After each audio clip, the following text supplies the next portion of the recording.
अस्सलाम वालेकुम and hello everyone, welcome back to the show. आज का जो एपिसोड है वो नहायत स्पेशल है। मैं इसका बहुत देर से वेट कर रहा था, बल्कि मुझे पता है आप भी बहुत से लोग इस चीज़ का वेट कर रहे थे। मुझे बहुत सी रिक्वेस्ट आई थी इस टॉपिक के ऊपर पॉडकास्ट करने के लिए। मैं वेट कर रहा था कि मुझे कोई रिलायबल सोर्स मिले जिनके साथ मैं ये बात कर सकूं, क्योंकि this is very important, very sensitive. तो चाहता था कि लोगों को सही इंफॉर्मेशन पहुंचे।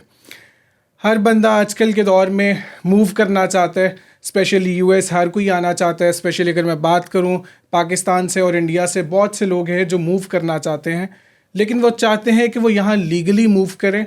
उनके बहुत से बिजनेसेस हैं, वो इन्वेस्ट करना चाहते हैं, उन्हें ऑप्शंस नहीं पता कि वो क्या क्या उनके पास ऑप्शंस हैं। बल्कि मुझे अपने पाकिस्तान का पता है कि बहुत से लोग हैं एक्चुअली जिनको जिन जो ऑप्शंस हम आज बात करेंगे उनको एक्चुअली वो पता भी नहीं होंगे कि कितने आसानी से वो लोग यहाँ लीगली मूव कर सकते हैं। उस चीज़ के लिए आज जो मेरे साथ शख्स मौजूद हैं, बहुत ही खूबसूरत शख्स हैं, मुझे वो बेहद पसंद है। उन्होंने मुझे बहुत सपोर्ट किया थ्रू आउट। और अच्छी बात यह है कि वो 27 साल से इस फील्ड के अंदर है और लोगों को सर्व कर रहे हैं बिज़नेस वीज़ा के अंदर। तो हम आज उनसे जानेंगे कि पाकिस्तान इंडिया से लोग किस तरह यहाँ आ सकते हैं, और अगर वो आते हैं वो किस तरह से सेटल कर सकते हैं, और उनके पास कौन कौन से ऑप्शंस मौजूद हैं। तो उस चीज़ के लिए हमने आज जहमत दी जितेश भाई को। जितेश भाई, कैसे हैं आप? Thank you very much for inviting me. Thank you so much Jitesh भाई फॉर कमिंग। आपने इतना मुश्किल से टाइम दिया और आप आए। Most welcome. My name is Jitesh Malik. I'm a partner of Malik and Popiel law firm in New York. तो हमारा ऑफिस एक न्यूयॉर्क सिटी के पास है, in Rockland County, and one office is in Buffalo, New York. और हमारा associate office एक लाहौर में भी है और न्यू दिल्ली में भी है। That's good. जितेश भाई, सबसे पहले मैं थोड़ा सा इससे हट के आपके बारे में जानना चाहता हूँ। मैं लॉयर बना 1997 में ओरिजिनली, और 2003 से मैं न्यूयॉर्क का लॉयर हूँ फॉर ओवर 21 ईयर्स सही। In New York. एंड जो हमारी फर्म है, हमारी लॉ फर्म है, वो स्पेशलाइज ही एम्प्लॉयमेंट बेस्ड और इन्वेस्टमेंट बेस्ड वीज़ास पे करती है। स्पेशली जो लोग आना चाहते हैं जो साउथ एशिया से और या फिर यूरोप से, जो भी मूव करना चाहता है यूएस, इवन कनाडा से, उनके लिए हम ऑप्शंस देते हैं कि वो कैसे लीगली इमिग्रेट हो सकते हैं यूएस में। हमारे पास पूरी टीम है लॉयर्स की, पैरालीगल्स की, एसोसिएट्स की, जो हमें हेल्प करती है, और हम ट्राई करते हैं कि बेस्ट ऑप्शंस दें अपने क्लाइंट्स को जो भी यहाँ लीगली मूव होना चाहते हैं। अच्छा जितेश भाई, इस पे हमने पूरा पॉडकास्ट करना है। उससे पहले मैं थोड़ा सा आपके बारे में जानना चाहता हूँ पर्सनल लेवल के ऊपर, कि आप क्या गोल लेके आए, क्योंकि आप भी यहाँ आए हो कुछ साल पहले, कुछ नहीं काफ़ी साल पहले। आपके जहन में भी कुछ गोल्स होंगे जो आप लेके आए थे, उसके बारे में अगर थोड़ा सा। नहीं, बिल्कुल ठीक। मैं एज अ स्टूडेंट आया था यूएस में, सही। और फिर यहाँ पर मैंने लॉ की एक डिग्री ली, और यहाँ पर सिंस मेरी एजुकेशन अब्रॉड की थी, तो मुझे फिर यहाँ पर लॉ डिग्री एक लेनी पड़ी, 1 साल की मास्टर्स करनी पड़ी इन लॉ। और फिर मैंने न्यूयॉर्क बार एग्ज़ाम पास किया, और फिर यहाँ पर मैं 2003 से न्यूयॉर्क में सेटल हूँ। सही। और थ्रू आउट आपकी जो जर्नी थी ओवरऑल वो कैसी रही? Fascinating is a short word, full of challenges, but ठीक है, life is full of challenges. आपको you have to move on, That's true. Never say no, just keep going, अच्छा, जो जितेश भाई, हम ऑफ द रिकॉर्ड भी ये बात की, बल्कि मैं चाहूँगा इस पे थोड़ी सी आप रोशनी डाल दो। यकीनन आपने बहुत से मुश्किलें देखी होंगी, मुझे पता है। आप यहाँ आए और इस तरह का करियर बिल्ड करना, obviously it is very tough. तो वो क्या ऐसा वो माइंडसेट था जिसने आपको जो पुश कर रहा था कॉन्स्टेंटली, और जिस पे आप वो एफर्ट करते रहे और आज आप यहाँ पहुँचे? अब देखो, टारगेट और होना चाहिए इनसाइट कि आपको क्या अचीव करना है लाइफ में। आप कुछ भी अचीव कर सकते हो as long as you are clear of your target. हमारा टारगेट शुरू से, when I was not even 20, ये था कि न्यूयॉर्क में लॉ फर्म खोलनी है। बस उस क्लियर टारगेट के साथ, as long as there is clarity, you have to keep working hard. There is no shortcut to success. You have to keep working hard. That's the only thing. आपका गोल ज़रूर meet होंगे as long as you are very clear and you are focused on your goal. So challenges तो देखो आएंगे, हर चीज़ में challenges आएंगे, but that should not stop you. Beautiful. अच्छा जितेश भाई, चले let's get back to the topic. Pakistan से किसी को यहाँ मूव करना है और वो ऑब्वियसली ऑप्शंस अपने एक्सप्लोर करते हैं और वो यहाँ आना चाहते हैं, उनके पास ऑप्शंस कौन कौन सी मौजूद हैं? बिल्कुल, बहुत अच्छा सवाल पूछा आपने। सो मेरे पास ऑलमोस्ट एवरी डे एक या दो फैमिलीज़ का फ़ोन आता है, either from Pakistan, of course other countries से भी आते हैं, इंडिया हो चाहे जर्मनी हो चाहे यूके हो, बट कनाडा में जो हमारे भाई लोग बहुत सेटल्ड हैं, वेदर इट्स पाकिस्तानी या इंडियंस, उनके भी बहुत आते हैं। वो कनाडा से भी बहुत लोग मूव करना चाहते हैं to the US for better, of course for better opportunity, for maybe better education for their kids, for more safety. So काफ़ी लोग आते हैं टच में। Especially if we want to talk, let's talk about people from Pakistan. Okay, उनके साथ ये benefit है, कई इन्वेस्टमेंट ऑप्शंस हैं, बिजनेस की ऑप्शंस हैं। अगर ऑफ कोर्स आपका किसी का पाकिस्तान में बिजनेस है तो वो यहाँ पर यूएस में ब्रांच ऑफिस खोल सकते हैं, ओके, और यहाँ पर ट्रांसफ़र कर सकते हैं अपने आप को या अपने की एम्प्लॉयज़ को। The process is called L1A। It's a wonderful process as long as आपका बिजनेस है पाकिस्तान में, इंडिया में, कनाडा में, आप यहाँ पर यूएस में एक अपना ब्रांच ऑफिस खोल सकते हैं। और as long as you intend to hire local people in the US, आप यहाँ पर कुछ हायरिंग करेंगे तो आपके लिए अपॉर्चुनिटीज़ बनेंगी। L1 में आपको टेम्परेरी वीज़ा होता है और जो बाद में जाके ग्रीन कार्ड में भी तब्दील हो जाता है। सो बेसिकली आपके पास दो ऑप्शंस हैं। पहले आप टेम्परेरी यहाँ पर आएँ यूएस में, आप काम करें और फिर आपको ग्रीन कार्ड की ऑप्शंस आप ट्राई कर सकते हैं। There are several options for green card, अभी एक एक करके हम डिस्कस कर सकते हैं वो, बट ओरिजिनली आपको थॉट प्रोसेस ये होना चाहिए कि आपने अगर यहाँ आना है, काम करना है, काम के लिए दो तीन ऑप्शंस हैं आपके पास। या तो आप कोई आपको यहाँ कंपनी स्पॉन्सर करे, तो आप अगर स्पेशलिटी ऑक्यूपेशन है, अगर कोई ऐसी आपकी फील्ड है जिसमें आपको बैचलर्स डिग्री की रिक्वायरमेंट है मिनिमम, लाइक आईटी वर्कर्स बहुत आते हैं, सो आपको there are various kinds of work visas, H1B है, TN है for Canadians.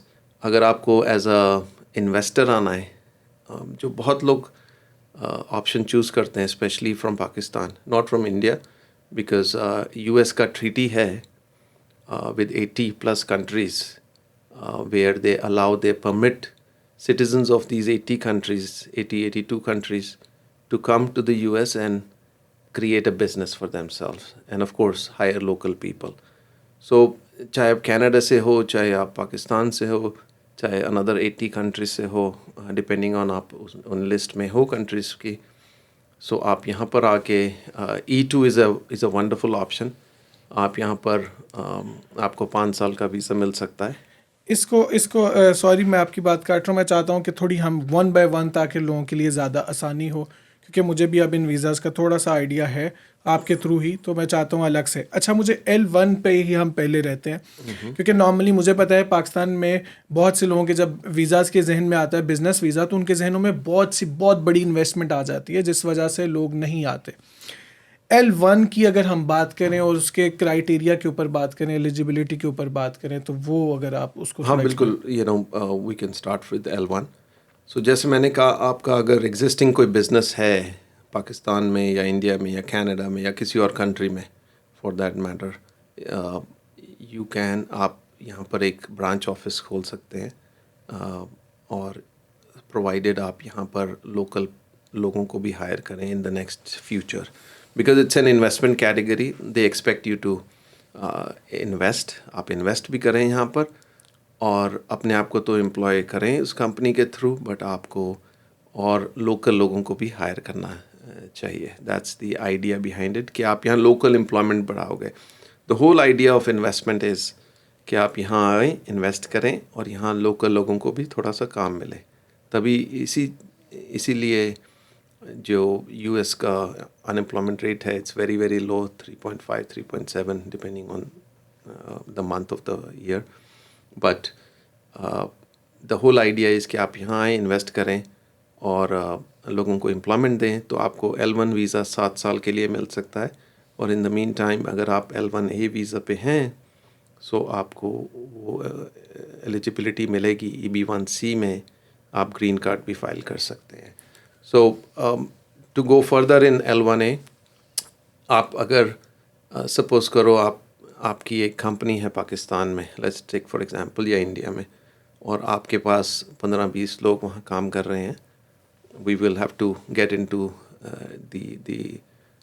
the work they are performing वो सारा हम डिटेल तो केस बाय केस डिपेंड करता है बट अगर आपके पास वहाँ टीम है जो आप ओवरसी कर रहे हैं it's called L1A managerial capacity okay so if you are performing as a senior level manager अगर आपके पास टीम है तो आप उस कंपनी का यहाँ पर एज अ ओनर या as a senior level employee आप यहाँ आ सकते हैं उस कंपनी का ब्रांच ऑफिस क्रिएट कर सकते हैं ब्रांच करें सब्सिडरी करें या पेरेंट करें या एफिलिएट करें depending on the nature of the company but bottom line is अगर आप यहाँ ब्रांच ऑफिस खोलते हैं तो आप यहाँ पर आके अपने आप को ट्रांसफ़र कर सकते हैं यूएस में फ्रॉम द फॉरेन एंटिटी और यहीं पर आप यहाँ परफॉर्म करें अपना काम और एक टीम बनाएं यहाँ भी so it's all employment generation कि आप यहाँ टीम बनाएं और फिर वो आपको इनिशियली पहले 1 साल का L1 देंगे और फिर 3 साल का एक्सटेंशन देंगे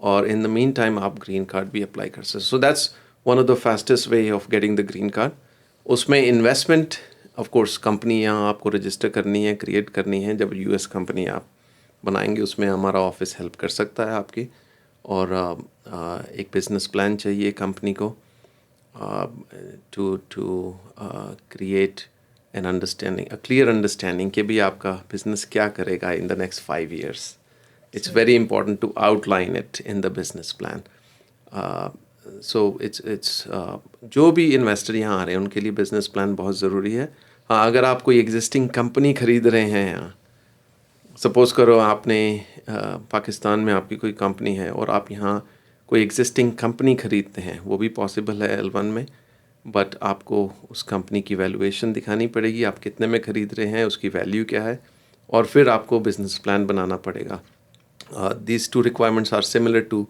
E2 also E2 with investor visa I get it उसको हम सेपरेटली देखते हैं अभी एक चीज़ मैं ऐड कर दूं जब आप L1 पे आएँ चाहे E2 पे आएँ आपकी फैमिली आपकी स्पाउस आपकी spouses and then kids can also accompany you here और बच्चे यहाँ पर लोकल स्कूल्स जा सकते हैं अगर वो हाई स्कूल में या मिडिल स्कूल में हैं अच्छा इस पे मैं फिर वहीं आता हूँ क्योंकि जैसे मुझे पता है पाकिस्तान के अंदर जैसे मेरे शहर में सियालकोट से हूँ वहाँ ज़्यादातर इंडस्ट्रियलिस्ट हैं और एक्सपोर्टर्स बैठे हुए हैं तो उनके जहनों में एक नंबर ज़रूर आता है कि कितना उनकी एक एक्सपोर्ट का नंबर हो जिस पे वो बेस कर सके और क्योंकि मेरा ख्याल L1 के अंदर जो आपकी पिछली कंपनी है that's the most important thing right जिसकी बेस पे आप यहाँ उसका ब्रांच ऑफिस खोलते हो तो अगर हम नंबर की बात करें आप देखो more than the revenue more than the number of the Pakistani company they focus on how many people are employed जो कितने लोग वहाँ काम कर रहे हैं आपके पास अगर आपको भी सिर्फ 3 4 5 लोग काम कर रहे हैं तो बहुत टफ काम हो जाएगा आपको L1 पे आने का हाँ अगर 15-20 का लोग काम कर रहे हैं और आपका रेवेन्यू अच्छा है आप उनकी सैलरीज दे रहे हैं टाइम से और वो भी डिपेंड करता है किस लेवल के लोग हैं अगर डेली वेज वर्कर हैं तो ज़रा आपका केस थोड़ा ज़्यादा सॉलिड नहीं बनेगा क्योंकि आपका काम छोटा है छोटा इन द सेंस कि आप ऐसा प्रोफेशनल काम नहीं कर रहे शायद ओके बट अगर आपका कोई कंपनी चल रही है जिसमें आपके सेल्स मैनेजर्स हैं ऑपरेशंस मैनेजर हैं या नॉर्मल लोग काम कर रहे हैं सेल्स टीम में मार्केटिंग टीम में और ऑफिस ऑपरेशंस के लिए तो पॉसिबल है कि आपको L1 मिल सकता है so more than the revenue itself they look at the overall structure कि आपका स्ट्रक्चर क्या है कंपनी का आप कितने लोग एम्प्लॉय कर रहे हैं कितने सालों से आप काम कर रहे हैं और यहाँ आपका क्या प्लान है।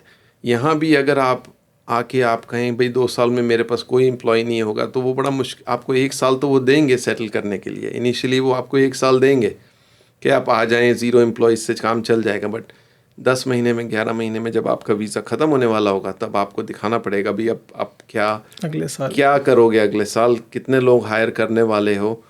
सो टिपिकली 3 से 4 लोग हर साल आपको एटलीस्ट 3 साल तक हायर करने दिखाने चाहिए। अच्छा, इसमें जितेश भाई मैं नंबर असल में मैं जिस स्ट्रक्चर की मैं बात कर रहा हूँ, क्योंकि मोस्ट ऑफ द इंडस्ट्रीज को मैं जानता हूँ, वो इस क्राइटेरिया पे मोस्टली पूरा उतरते हैं। 15, 20, 25 लोग एक आम फैक्ट्री के अंदर काम करते हैं लोग।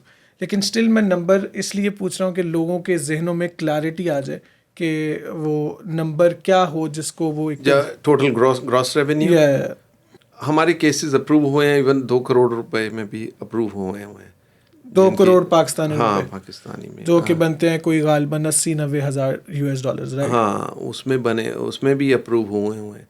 बट प्रोवाइडेड आप काम क्या कर रहे हो वहाँ, दैट इज़ मोर इम्पॉर्टेंट। सही। सो आप नंबर से ज़्यादा मैंने जैसे कहा आपका वो स्ट्रक्चर क्या है important.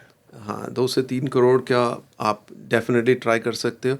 But keep in mind कि आपको यहाँ पर जो बिज़नेस प्लान बनाओगे उसमें क्लैरिटी चाहिए कि आप कितना रेवेन्यू करेंगे अगले 5 साल में, अगले 5 साल में कितने लोग हायर करेंगे, दैट इज़ वेरी इंपॉर्टेंट। सही। जितेश भाई, इसमें एक और चीज़ बताइएगा कि अब लोगों के जहनों में ये भी सवाल आएगा कि ये जो जिस वीज़ा की हम बात करें उसके लिए उनका यहाँ आना ज़रूरी है, या ये पाकिस्तान से बैठ के भी उसका वो नहीं, प्रोसेस?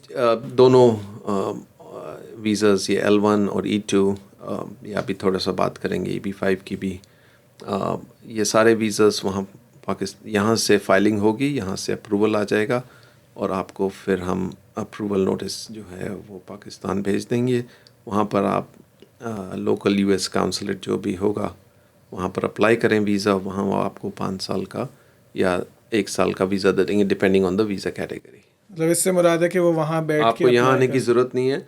बट इन प्रैक्टिकलिटी आप हमेशा ध्यान रखें, या तो आपका यहाँ कोई हो जो आपका बिजनेस थोड़े दिन तक चला सके while you are applying for the visa, सही। बिकॉज इसमें आपको हाइपोथेटिकल यू नो नहीं दिखाना कि यस एक दिन हम आएंगे, एक दिन यहाँ इन्वेस्ट करेंगे और एक दिन हायर करेंगे। नहीं नहीं, आपको स्टेप्स लेने पड़ेंगे सही। Two, so we have to show that you are in the process of investing, कि आपने या तो इन्वेस्ट कर दिया है या आप प्रोसेस में है इन्वेस्ट करने के, कि आपने ऑफिस लिया है यहाँ पर, कंपनी सबसे पहले कंपनी इनकॉर्पोरेट करी है, आपने बैंक अकाउंट खोला है, आपने ऑफिस लिया है।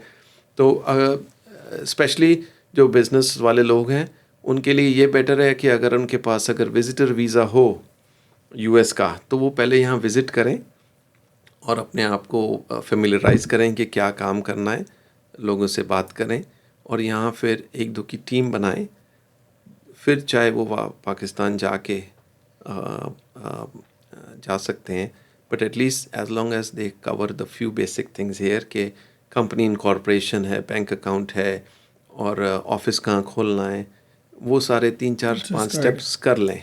अच्छा जितेश भाई, जो लोग अभी यहाँ नहीं है और वो ये करना चाहते हैं, आप लोग ये सर्विसेज देते हो कि वो पाकिस्तान बैठे हों और हाँ ये सब? बिल्कुल बिल्कुल देते हैं of course, but as I said हमें वैल्यूएशन वाला that's a separate company, valuation करानी है, but we oversee that. Business plan वाला जो है that's a separate company, but we oversee that. जो इनकॉर्पोरेशन है वो depending on the state we can easily incorporate, हम कंपनी इनकॉर्पोरेशन वगैरह करते हैं हमारे ऑफिस में, वो सारे पॉसिबिलिटीज़ हैं। आपको सिर्फ ये इंश्योर करना है कि एक तो इन्वेस्टमेंट हो रही है यहाँ पर सही। और आपका काम शुरू हो रहा है, या आप जैसे ही यहाँ आएंगे तो काम शुरू हो जाएगा। आई गेट इट। और जितेश भाई, इसमें कोई केस के अंदर फ़र्क है कि अगर मैं पाकिस्तान से करता हूँ तो उसका कोई सेपरेट? नहीं, कोई फ़र्क नहीं है। हाँ, यहाँ पर अगर आप आते हो एज अ विज़िटर, यहाँ भी आपका स्टेटस चेंज हो सकता है टू L1 या E2।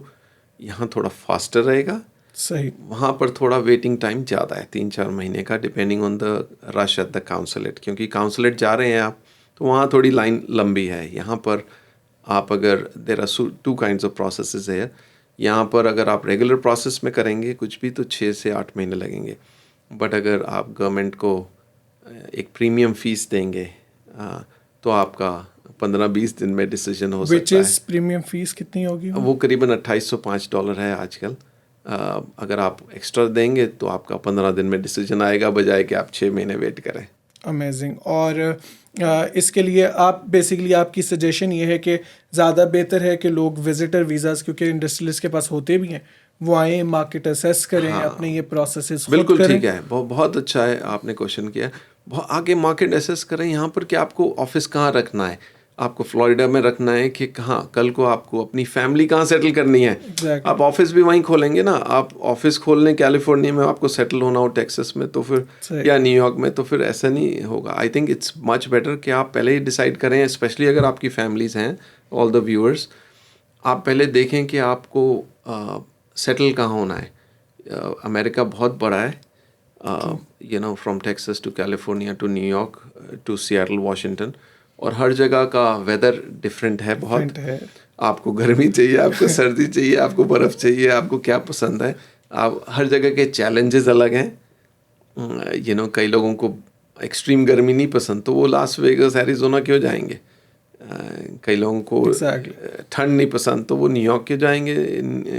इतनी ठंड है, अपस्टेट न्यूयॉर्क क्यों जाएंगे। सो एक तो वो स्टडी करें, थोड़ा सा बैकग्राउंड स्टडी करें, और दूसरा ये स्टडी करें कि आपका काम कहाँ पर ज़्यादा फ्लरिश करेगा। ये दो चीज़ें बहुत इंपॉर्टेंट हैं। एक फैमिली कहाँ सेटल करेंगे आप अपनी, और एक काम कहाँ होगा। अगर आपकी मार्केट टेक्सास में है तो इट डजंट मेक सेंस कि आप फ्लोरिडा मूव हो जाओ जस्ट बिकॉज वेदर है, क्योंकि आप फिर ट्रैवल टाइम आपका बहुत बढ़ जाएगा।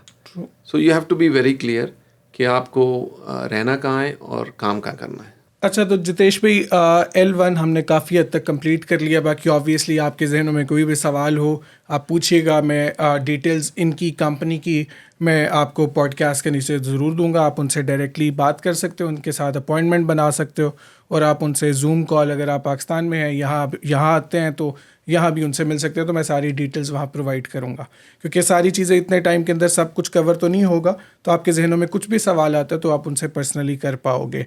जितेश भाई, L1 हमने काफ़ी हद तक कंप्लीट कर लिया। अब आते हैं E2 के ऊपर, क्योंकि वो भी मुझे पता है कि वो एक अच्छी ऑप्शन है। उसका अगर आप थोड़ा सा इलाबोरेट थैंक यू करें। नकाश भाई, ज़रूर। सो E2 की अगेन इन्वेस्टर कैटेगरी है। E2 में जैसे मैंने बताया, there is a treaty between US and 80+ countries.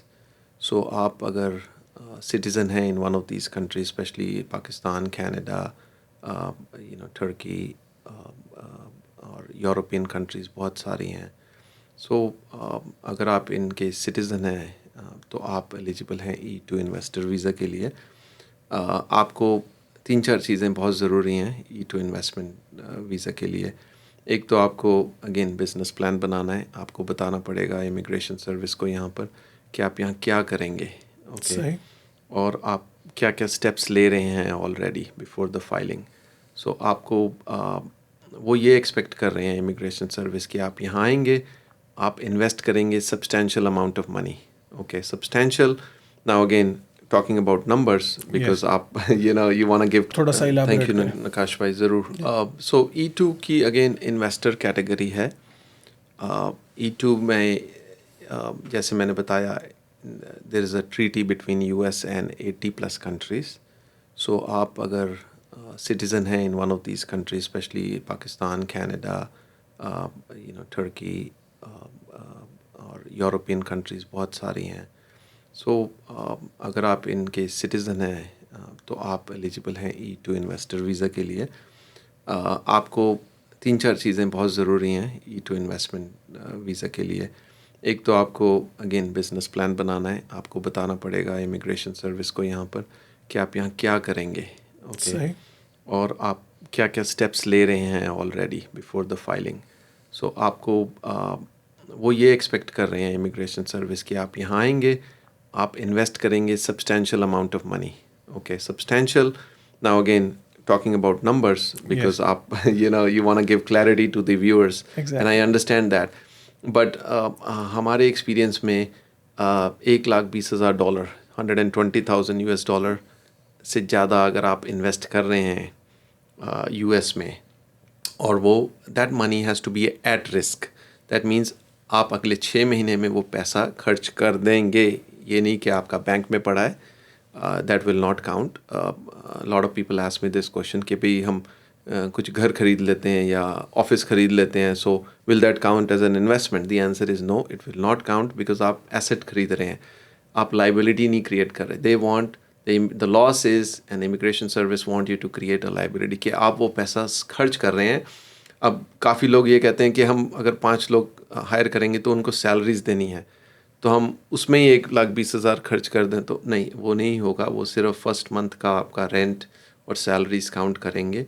But अगर आप कोई इक्विपमेंट खरीद रहे हैं या अगर आप कोई फ्रेंचाइज मॉडल खरीद रहे हैं और आप पेमेंट कर रहे हैं उसके, कोई आपने सॉफ्टवेयर बनाना है उसको परचेज़ कर रहे हैं या डेवलप कर रहे हैं, उसमें कोई खर्चा आ रहा है, तो द आइडिया इज़ कि आपको minimum $1,20,000 now either you have already invested और in the process of investing, कि आपने या तो खर्च कर दिया है या आप अगले 6 महीने में खर्च कर देंगे. वो क्लियर कट दिखाना पड़ेगा. So the loss is substantial amount of money. They don't define substantial amount, but हमारे एक्सपीरियंस में अगर आप 1,20,000 से कुछ भी ज़्यादा खर्च कर रहे हैं, इन्वेस्ट कर रहे हैं यूएस में, तो आपको आप कंसिडर कर सकते हैं E2, प्रोवाइडेड अगेन जो इसका दूसरा एलिमेंट है, ये भी एम्प्लॉयमेंट जनरेशन का एलिमेंट है. ये इन्वेस्टर प्रोग्राम है. इन्वेस्टर प्रोग्राम में आपको पैसा इन्वेस्ट करना है, अपना खर्च करना है और ये दिखाना है कि आप कैसे ग्रो करेंगे अगले 5-7 साल में, और आपका प्लान क्या है, बिजनेस प्लान क्या है, और आप यहाँ पर कितनी जॉब्स क्रिएट करेंगे. तो हमारे एक्सपीरियंस में एज लॉन्ग एज आप 5 से 6 जॉब्स क्रिएट कर रहे हैं पर इन्वेस्टर, तो आपको E2 वीज़ा यहाँ मिल सकता है. 5 साल के लिए वीज़ा आपको मिल सकता है, और अगर आप यहाँ पर विजिटर वीज़ा पे आए हैं तो आपको 2 साल का स्टेटस चेंज हो सकता है. वी प्रेफर कि आप सीधा ही अपनी होम कंट्री में जाएं और E2 वीज़ा वहीं पर अप्लाई करें, बस खरीदें, या फिर आप एक नया बिज़नेस यहाँ पर क्रिएट करें. सो दोनों ऑप्शंस हैं आपके पास, एज लॉन्ग एज आप मिनिमम $1,20,000-30,000 आप इन्वेस्ट कर रहे हैं, खर्च कर रहे हैं, और आपका बिज़नेस 5 लोगों को एम्प्लॉयमेंट दे दे, तो बहुत ज़रूरी है. अगर आपकी कल को इन्वेस्टमेंट बहुत बढ़ जाती है, $1 मिलियन हो जाती है, $1,50,000, तो आप और 10 jobs 12 jobs 10 job minimum create हो जाती हैं, तो आप ग्रीन कार्ड के लिए भी एलिजिबल हैं. सही. उस प्रोसेस को कहते हैं EB-5 green card. But I think मेरा मानना ये है कि पहले आप यहाँ पर आएँ और देखें कि आपको कहाँ रहना है, जैसे कि हमने डिस्कस किया है, कहाँ रहना है, फैमिली को कहाँ सेटल करना है, कहाँ आपने काम खोलना है, उस हिसाब से आप थोड़ा स्टडी करें, रिसर्च करें, यहाँ पर 10-15-20 दिन लगाएं, एंड तब जाके आप ये सारे काम करें, ताकि आपको पता होए कि यहाँ पर आप कहाँ रहने वाले हैं. It's very important. आपको फैमिली, या तो आपके पास अगेन 2 ऑप्शंस हैं, आप उनको वीज़ा दिला सकते हो फैमिली को, बट मेरे ख्याल से पहले 2-3-4 महीने पहले आपको खुद आना चाहिए, instead of bringing the whole family, के क्योंकि आते ही उनको सेटल करना इज़ अ लिटिल चैलेंजिंग. पहले आप आ जाएं, खुद सेटल हो जाएं, 2-3 महीने के बाद उनको बुलाएं यहाँ पर. और फैमिली में जितेश भाई, जो बच्चे हैं उनकी जो एज लिमिट. हाँ, जो very good question. So of course spouses तो आएंगे ही आएंगे, बिकॉज दे आर डिपेंडेंट, और बच्चे जो हैं 21 साल तक आपके साथ रह सकते हैं अंडर E2 या L2. 21 साल तक ही वीज़ा कैटेगरी में रह सकते हैं. उससे पहले अगर आप उनका ग्रीन कार्ड का कुछ फिगर आउट कर सकते हैं, ऑप्शंस बहुत सारी हैं, सो वो आप डिसाइड कर सकते हैं. नहीं तो 21 साल के बाद उनको अपने स्टूडेंट वीज़ा पे जाना पड़ेगा. सही, वेरी इंपॉर्टेंट. ठीक हो गया. ये भी, इसमें भी काफ़ी हद तक क्लैरिटी आ गई है. और इसमें जब हमने एक पहले भी बात की थी कि इसमें अगर फैमिली आती है, जैसे एक हस्बैंड अप्लाई करता है और उसकी जब बेगम आती है, तो उनको इस पे वर्क परमिट भी इशू हो जाता है. हाँ, अगेन यस, चाहे वो एल वीज़ा पे आएँ, चाहे E पे आएँ, स्पाउसेस को वर्क परमिट मिलता है. वो आते ही पहले दिन से काम कर सकते हैं यहाँ पर, और बच्चे स्कूल जा सकते हैं, local school. Kids are allowed under 21 to be with their parents. 21 साल के बाद या तो वर्क वीज़ा ले सकते हैं या स्टूडेंट वीज़ा ले सकते हैं। अच्छा जितेश भाई, L1 भी हो गया, E2 भी हो गया, इसके अलावा क्या ऑप्शन है लोगों की यहाँ देखो, ये आने दो तो बड़ी हेविली यूज्ड कैटेगरीज हैं, स्पेशली फॉर पाकिस्तानी सिटीजन्स, चाहे वो पाकिस्तान में हो या कहीं भी पूरे वर्ल्ड में हो। हमारे पास बहुत सारी फैमिलीज आती हैं कनाडा से भी, जो ऑफ पाकिस्तान ओरिजिन। सो ये दो तो इन्वेस्टमेंट वीज़ास हैं जो आपको एबिलिटी देती हैं कि आप यहाँ पर आएँ, अपने आप को सेटल करें। और अब थोड़ा सा डिस्कस करते हैं ग्रीन कार्ड की ऑप्शंस। या एक तो जो ऑप्शन हमने ऑलरेडी डिस्कस करी है वो L1 बेस्ड ऑप्शन है कि आप अगर L1A मैनेजर आ रहे हैं या एग्जीक्यूटिव आ रहे हैं तो आपको ग्रीन कार्ड का ऑप्शन, अगर आप बिज़नेस चला रहे हैं 4-5 साल, तो आपको एक ग्रीन कार्ड की ऑप्शन मिलती है जिसमें आपके फैमिली को भी साथ में ग्रीन कार्ड मिलेगा। It's a little bit longer process, 3-4 साल लगते हैं, बट आपकी स्पाउस को, आपके बच्चे जो अंडर 21 है, उन सबको ग्रीन कार्ड मिल सकता है। सो अगर आप कोई बिज़नेस चला रहे हैं पाकिस्तान में और अगर आपके बच्चे 10-12-15 साल के हैं, so this is a wonderful option. आप अभी से कुछ स्टेप्स ले सकते हैं जो आगे 3-4 साल में आपको फैमिली को भी ग्रीन कार्ड मिल सके। E2 के सिर्फ बेसिस पे जो E2 वीज़ा है, इन्वेस्टमेंट वीज़ा है, वो आप आ सकते हैं, यहाँ काम कर सकते हैं, अपना बिज़नेस चला सकते हैं, आपकी स्पाउस को वर्क वीज़ा मिलेगा। बट ग्रीन कार्ड तभी मिलेगा जब आप अपनी इन्वेस्टमेंट को एटलीस्ट 800 या $1,050,000 करते हैं। तो उसके दो ऑप्शंस होते हैं जो EB-5 ग्रीन कार्ड होता है। उसमें यह होता है कि या तो आप डायरेक्ट इन्वेस्टमेंट कर रहे हैं, दैट मीन्स जैसे आप E2 पे अपना काम खोलेंगे वैसे ही आप अंडर EB-5 अपना काम खोलेंगे और यहाँ लोगों को एम्प्लॉयमेंट देंगे। और अगर जब आपके 10 लोग एम्प्लॉयमेंट में आ जाएंगे और आपकी इन्वेस्टमेंट मिनिमम $1,050,000 हो जाएगी, $1,50,000 चाहिए उसके लिए, तो आप डायरेक्ट इन्वेस्टमेंट के अंडर आप अपना EB-5 ग्रीन कार्ड कर सकते हैं। Timing is very important because इसमें थोड़ा लंबा टाइम लगता है, 3-4 साल लगते हैं। But if you have a proper plan, अगर आपका प्लानिंग है तो आप ज़रूर डिस्कस करें एक प्रोफेशनल इमिग्रेशन अटर्नी से, because you know it's very important to have a clear idea कि आप क्या करना चाहते हैं यहाँ पर और आपका बिज़नेस कितना फ्लरिश कर रहा है। एक होता है डायरेक्ट इन्वेस्टमेंट कि आपका बिज़नेस आपके अंडर कंट्रोल है। एक होता है इनडायरेक्ट इन्वेस्टमेंट, वो इन्होंने कई रीजनल सेंटर्स बना रखे हैं, गवर्नमेंट ने ऑथराइज कर रखे हैं। They are not government run regional centres, they are privately owned, but there are regional centres जहाँ पर आपको इन्वेस्टमेंट $1,050,000 से कम होके 800,000 में आ जाती है। और जहाँ पर आप उनके प्रोजेक्ट में इन्वेस्ट करते हैं और फिर वो रन करेंगे आपका प्रोजेक्ट और आपको ग्रीन कार्ड मिलेगा 3-4 साल 5 साल के बीच बीच में। बट एक मेरी रिकमेंडेशन है, because we've been doing this for a lot of years, I can say that ये regional centers जो program होते हैं, आपको you have to be very careful कि आप कहाँ पर पैसा अपना invest कर रहे हैं, क्योंकि अब आपका पैसा आपके कंट्रोल में नहीं है, आप थर्ड पार्टी को दे रहे हैं। इसलिए you have to be very careful, due diligence करें अपनी, क्योंकि बहुत सारे केसेस ऐसे आए हैं जहाँ पर ये रीजनल सेंटर्स के स्कैम्स भी हुए हैं। So because it's not government run, so there is a tendency for an issue to arrive. So आप थोड़ा सा उसमें इन्वेस्टिगेट करें। एक तीसरी ऑप्शन है, अगर हाई अनएम्प्लॉयमेंट एरिया है, उसको कहते हैं टारगेटेड एम्प्लॉयमेंट एरिया, TEA, जहाँ पर unemployment at least 150% of the national average है, वहाँ पर आपकी इन्वेस्टमेंट, आप स्टिल डायरेक्ट इन्वेस्टमेंट कर सकते हैं, बट फिर आपको 800,000 लगाना है, $8 लाख लगाने हैं instead of $1,050,000। $8 lakh I don't know उसमें कन्वर्ट करें तो कितना होता है, कोई around I guess 20-22 crore almost. हाँ, तो इतना।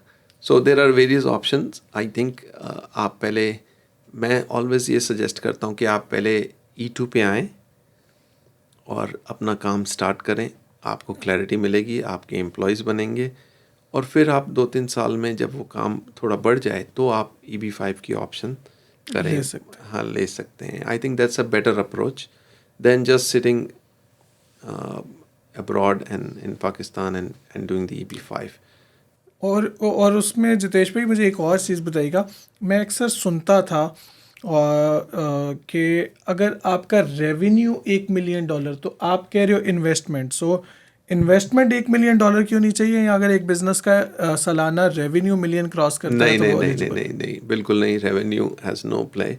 आपकी इन्वेस्टमेंट अगले 3-4 साल में आपको इन्वेस्ट करना है सही। 1 मिलियन और $50,000। पहले ये $5 लाख और $1 मिलियन होता था, अब ये $8 लाख और $1,050,000 हो गया है, 1,50,000। आई गेट इट। और ये आपको वक्फे वक्फे से इन द अगेन इसमें आप सिर्फ प्रॉपर्टी नहीं खरीद सकते, सही। आपको इन्वेस्ट करना है। सो आपको स्पेंड करना है वो पैसा अगले 3-4 साल में as per the business plan में आपको सारा आउटलाइन करना है कि आप पैसा कहाँ से ला रहे हैं। सो वन वेरी इंपॉर्टेंट की is source of money. Source of money is very important. आपको ये डिसाइड करना, दिखाना पड़ेगा ये पैसा आ कहाँ से रहा है, क्योंकि लेजिटिमेट आना चाहिए। हाँ, अगर आप कोई प्रॉपर्टी पाकिस्तान में बेच रहे हैं या बिज़नेस बेच रहे हैं तो आपको दिखाना पड़ेगा कि आपने ये कुछ सेल किया है, उसके पेपर्स दिखाने पड़ेंगे, आपने टैक्सेस जो इन योर कंट्री वो दे हैं, तब आप पैसा ला सकते हो। या आप कोई गिफ्ट दे रहा है आपको तो वो भी पैसा आप ला सकते हो। आपको सोर्स ऑफ मनी ज़रूर दिखाना है यहाँ पर कि पैसा आ कहाँ से रहा है, वेरी इंपॉर्टेंट। बट 1 मिलियन या 800,000 जो भी है, $8 लाख या $1 मिलियन जो भी है, वो आपको दिखाना पड़ेगा कि आप अगले 3 से 4 साल में ये कैसे स्पेंड करोगे, very important. I get it. So इस सारे सिनेरियो के अंदर business plan is very important, और मुझे ये भी पता है कि उसकी आप कंप्लीट सर्विसेज इस सेंस में देते हो, राइट। ताकि मैं लोगों के लिए क्लियर कर रहा हूँ। अच्छा जितेश भाई, इसके अलावा कोई ऑप्शन पाकिस्तानियों के लिए? बिल्कुल बिल्कुल। सो आई थिंक अगर आप अमेरिका में मूव करना आप कंसिडर कर रहे हैं कि आप खुद या अपनी फैमिली के साथ यहाँ पर मूव करना चाहते हैं, तो I think it's always better that you consult a good immigration lawyer who has experience, ताकि आपको सही गाइडेंस मिल सके। बहुत इम्पॉर्टेंट है कि पहले ही आपको क्लियर पैथ बता दिया जाए कि आपके पास क्या क्या ऑप्शंस हैं, बजाय कि आप स्ट्रगल करें बाद में यहाँ आने के बाद। सो आप जिस स्टेज पे भी हैं, हमारे पास क्लाइंट्स आते हैं in their 30s, in their 40s, in their 50s। कल हमारी एक फैमिली लाहौर से बात हुई, वो 60s में है, वो अब मूव करना चाहते हैं। So there is always, it's never a bad time, it's the right time if you feel you are ready to move. और अगर आपको बच्चों को डिफरेंट अपॉर्चुनिटीज़ देनी है, maybe better or not, but आपको डिफरेंट अपॉर्चुनिटीज़ देनी है। आई एम श्योर पाकिस्तान में भी गुड अपॉर्चुनिटीज़ हैं, बट यहाँ पर आपको थोड़ा एक्सपोजर ज़्यादा है। तो अगर आपको बच्चों को डिफरेंट अपॉर्चुनिटीज़ देनी है, तो आई थिंक इट्स बेटर कि आप एक सीजन्ड इमिग्रेशन लॉयर से बात करें और आप उनको क्लियर बताएं। सो मैं अपने क्लाइंट से क्लियरली बात करता हूँ कि आपका शॉर्ट टर्म गोल और लॉन्ग टर्म क्या है। It's very important to know that and be clear. So ये जो कल हमारी फैमिली से बात हुई है जूम कॉल पे, they are in their 60s, they still want to move because अभी उनके बच्चे 15-16 साल के हैं। So they want to give a better future to their kids. So it's very important. Green card की ऑप्शंस एक तो इन्वेस्टमेंट के थ्रू है, एक एम्प्लॉयमेंट के थ्रू भी है, विच इज़ EB2, EB3 उनको कैटेगरी कहते हैं। अगर आप यहाँ पर किसी कंपनी के लिए आप काम करना चाहते हैं और आपको जॉब अपॉर्चुनिटी मिल रही है, तो वो आपका ग्रीन कार्ड स्पॉन्सर कर सकते हैं। So again it's very important to talk to a seasoned immigration lawyer so that you can get some real good input. एक EB1 है, EB1A for extraordinary ability people, जो टॉप म्यूजिशियंस होते हैं, top artist होते हैं, actors होते हैं, या रिसर्चर्स होते हैं, साइंटिफिक रिसर्चर्स, या टॉप इन द फील्ड होते हैं बिजनेस कम्युनिटी में। उनके लिए एक EB1A कैटेगरी है which is called extraordinary ability, but आपको रियली एक्स्ट्रॉर्डनरी दिखाना पड़ेगा अपनी आपकी फील्ड में. सो हमारे ऑफिस में कई EB1A पे काम चल रहा है इस टाइम पे, जो टॉप म्यूजिशियंस हैं पाकिस्तान के, या एक्टर्स हैं, या रिसर्चर्स हैं. बड़ा इम्पोर्टेंट है, कैटेगरी है. सो और एक नेशनल इंटरेस्ट वेवर है EB2 में. अगर आप कुछ ऐसा काम कर रहे हैं कि जो US के नेशनल इंटरेस्ट में है, सो वो भी एक पॉसिबिलिटी है. So there are various opportunities for a green card also, through investment और थ्रू एम्प्लॉयमेंट. और कई कैटेगरीज EB1A हो या नेशनल इंटरेस्ट हो, वो तो सेल्फ स्पॉन्सर्ड भी हो सकते हैं. You don't need a company to sponsor you. So that's a very amazing That's category. So again आपको अपना प्रोफाइल शेयर करना चाहिए with a seasoned immigration attorney. Feel free to email it to us. Of course, नकाश भाई आपको हमारी details भेज देंगे, but feel free to discuss the options with us. हमारा ऑफिस आपको गाइड कर सकता है कि क्या रियल ऑप्शंस है, नॉट हाइपोथेटिकल, रियल ऑप्शंस के भी आप किस कैटेगरी पे ज़्यादा फोकस करें. एग्जैक्टली और इसमें अभी ऑफ द रिकॉर्ड आपने मुझे वो O1 और P वाली ऑप्शंस भी थोड़े बताए हाँ, थे. O1 is again extraordinary ability. जो O1 is a temporary visa. जो EB1 कैटेगरी है वो परमानेंट ग्रीन कार्ड है. सो आप सही.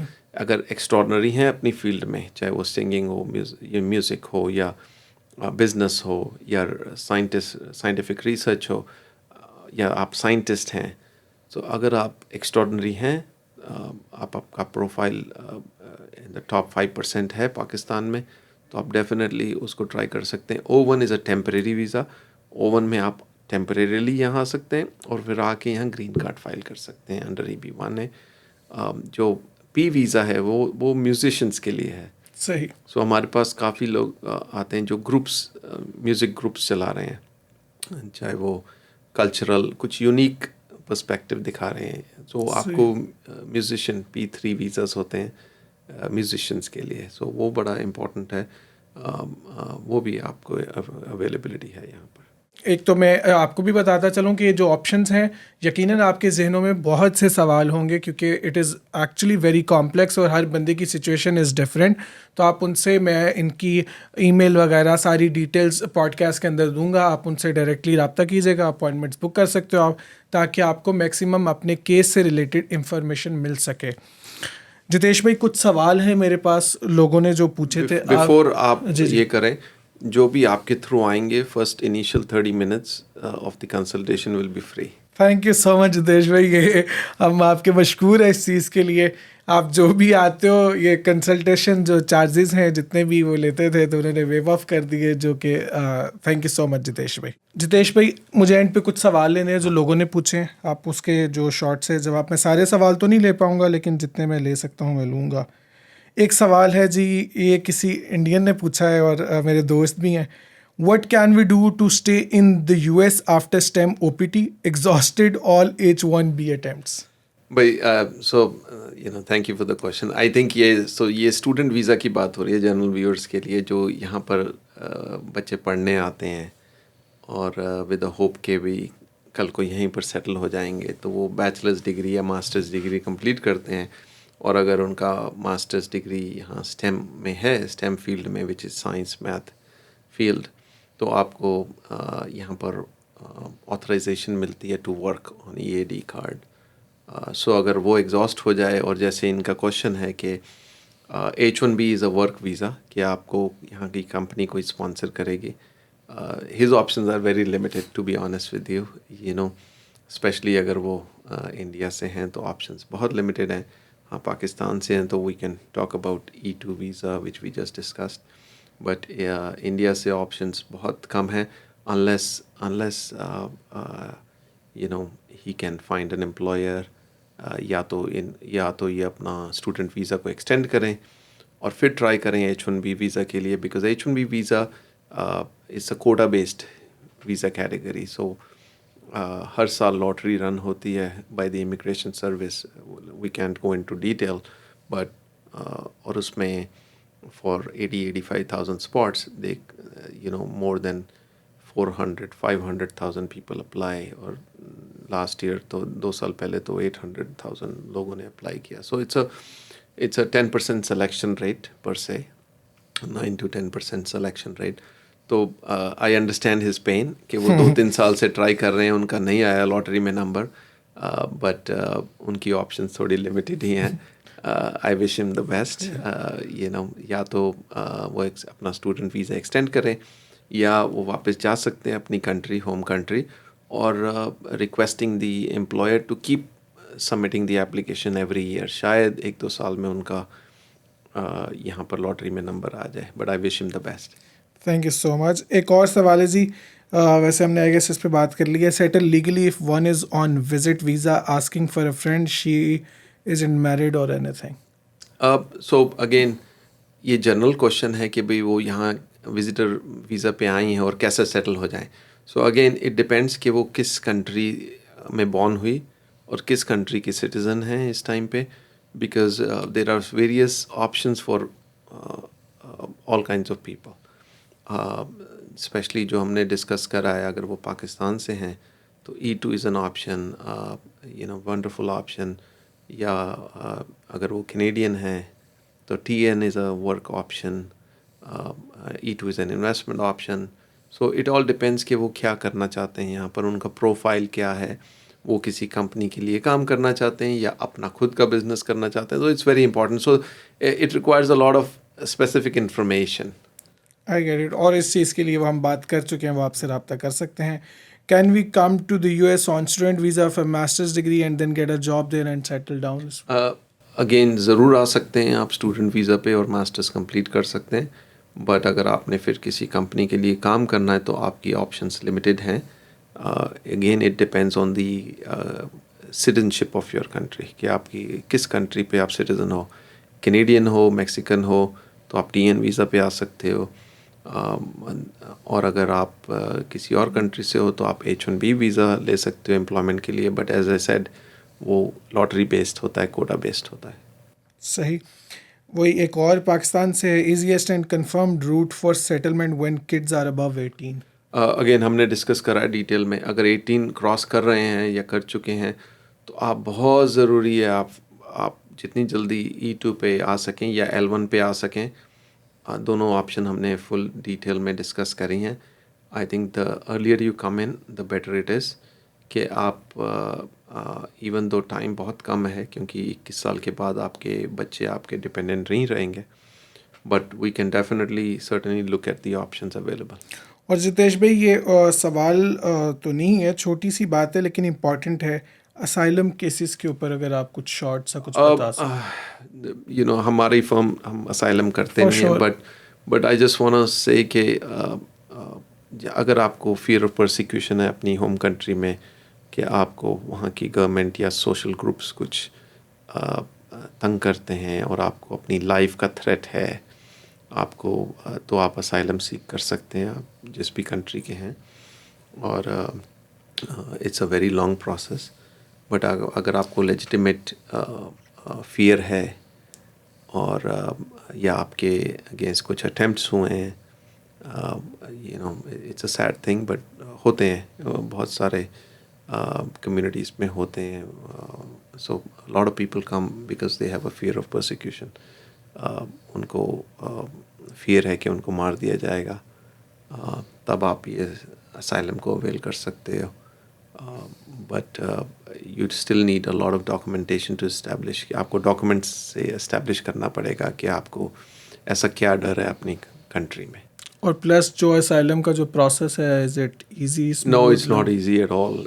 ऐसे केसेस बहुत साल तक पेंडिंग रहते हैं US कोर्ट्स में. There is a huge backlog.